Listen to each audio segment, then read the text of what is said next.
I'm syndereN, and I approve the content of this guide. Hey guys, this is SunsFan, and welcome to the official Dotacinema guide to Seer. If you aren't familiar with this hero, you may want to watch the introduction we did for him at the corresponding link. syndereN and I also created a gameplay walkthrough of Neil using our guide in a game of his own. Seer is a melee intelligence hero that is considered to be one of the most versatile in the laning stage. He also provides great teamfight and utility.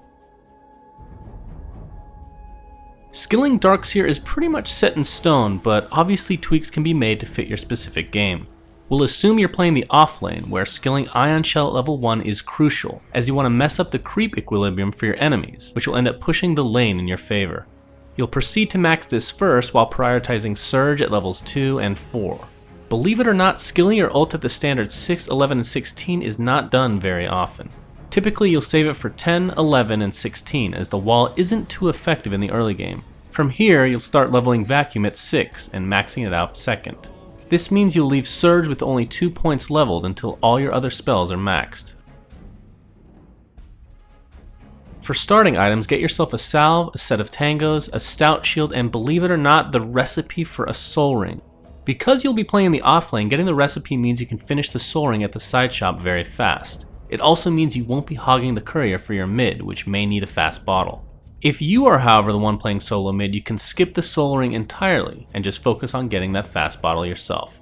Boots of choice for Seer are Arcane, but you typically do not want to finish it until some of your other core items come online. In fact, if you're getting great farm in the lane, it's not uncommon for Seer players to delay even their brown boots until after their first core item. As long as you have Surge and you're not going against a death lane, boots aren't that necessary. Speaking of your core items, get a mechanism first. If you do, however, have heroes on your team that will get mechanism instead, you can opt for a pipe, unless the opposing team has very little magic damage. Being both the mech and pipe carrier isn't completely unheard of, but it's something you should try to stay away from, unless you feel very confident that you'll be able to get off both in a fight.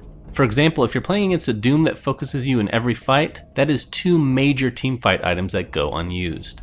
Past the standard defensive items, you should now start focusing on a Blink Dagger or Force Staff. They both provide you opportunities to escape and initiate to a high degree. In the late game, you can opt to build a Shiva's Guard or a Scythe of Vice. Both give you a ton of intelligence and are great in almost any situation.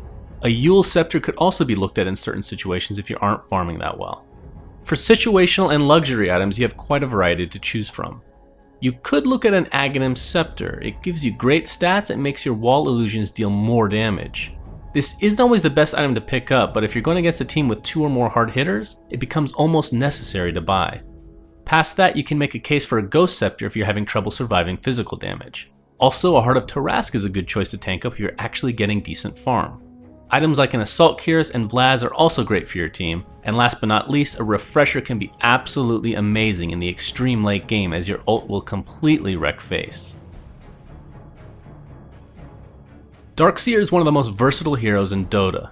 He also dominates in solo situations, especially against melee heroes. As we've talked about, you can put him mid, but more often than not you'll see him in the off lane. And the great thing about this hero is that much like Batrider, you don't need to stay in lane at all times, as transitioning to the jungle is definitely viable. Ion Shell is your primary damage source in the early game and provides really good harassment against melee heroes. Even so, you shouldn't completely rely on the Ion Shell damage to net you last hits, but of course that isn't always a luxury you'll have. Remember to always cast it on the second creep of the creep wave, because it won't be the first target of the enemy creeps, meaning the Ion Shell damage will remain for a longer period of time. If you're jungling, try to stack 3 or 4 times and put the Ion Shell first on a small creep, then on a larger creep. This will clear it easily without you taking any significant damage. But getting back to the laning stage, make sure to take advantage of your Ion Shell and Surge combination. While you're Surge, let the Ion Shell deal the damage. If you auto-attack, you'll deal a lot less damage, plus by not auto-attacking you won't aggro the tower, unless you're the only target in range. In certain situations you can also Surge a creep that has an Ion Shell on it, to deal even more damage to an enemy that is trying to last hit under their tower. This of course is one of the greatest benefits of a Seer in the offlane. By applying Ion Shell after Ion Shell onto the creep waves, you'll push your wave into their tower. This will not only make last hitting a nightmare for the enemy, but will in turn push the lane back towards you. Later in the game, remember that you can apply this bad boy to allied heroes as well. This works well with any mobile hero with good chasing capabilities. For Surge, in the early game you'll primarily use this on yourself to get away from imminent danger. If you're going against stuns, it might be beneficial to wait for it and then Surge after. This of course is assuming that you'll actually live through their burst damage. We've of course already talked about its offensive capabilities, but don't forget you can use this on your teammates.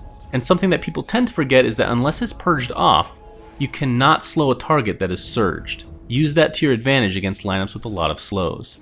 In the early game, Vacuum is mostly used to reposition enemies closer to your allies. It's also quite helpful to destroy trees and cancel TPs. But in the mid to late game, Vacuum is the most feared spell of Darkseer in competitive gaming. In teamfights, it's a really good spell to follow up with not only your ultimate, but other massive AoE damage. This does take a little coordination depending on your team composition, but getting mobility items such as a Blink Dagger can help your cause quite a bit. Oh, and you can also get people stuck on cliffs. Of course, it's not as easy as it used to be, and some spots aren't doable anymore, but yeah, the troll potential is still there. His last spell, Wall of Replica, is what makes Darkseer so incredibly strong in the late game, since it'll turn the enemy's own strengths against them. You'll of course want to use it in conjunction with your Vacuum, as it'll force the enemies to create images.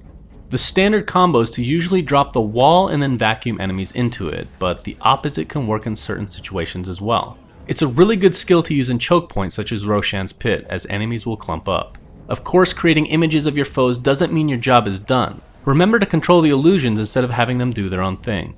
And although BKB counters Darkseer a fair amount, as you can't set up the vacuum combo properly, the wall will still create illusions of them. So at times, positioning the wall in a way that the enemy is forced to walk into it can be acceptable. Friends of Darkseer are heroes that can hold enemies in position long enough to get crushed by their own illusions. The best examples here would be of course Magnus with his RP and Enigma with Black Hole. Another mention should however go to Disruptor and Gyrocopter, since they interact quite nicely as well. Other than that, his Ion Shell is devastating on melee gankers like a Night Stalker, Axe, and Lycan. And let's not forget about one of the storied combos in Dota history, Darkseer and Naga Siren. Obviously it's not as broken a combo as back then, but the synergy is still there as long as you have a little coordination. Foes of Darkseer are heroes that can kill him off in the lane by holding him in position long enough to waste his surge. Prepare for trouble if you're facing either a Crystal Maiden or Shadow Shaman, both of which have great crowd control abilities. Though he is also your friend, Disruptor is also meant to counter you with his Glimpse and Kinetic Field. Aside from that, there are some heroes that are not only able to kill you off, but also nullify your lane presence. Worth mentioning here is Anti-Mage. He'll normally win the lane against you with his Mana Burn, Blink, and Spell Shield. Using a Soul Ring has never been so painful. Also, Doom counters you, but it's not only for the reason that you're thinking, but also because he can devour the creep you've applied Ion Shell to. And last but not least are heroes that counter your Wombo combo in the late game. Two notable heroes here are Silencer for the obvious, and Naga Siren for, well, the obvious as well. Thank you to Vikas and syndereN for helping write this guide. Remember to like and subscribe if you enjoy this kind of content. Thanks for watching guys, and until next time, this is SunsFans signing out.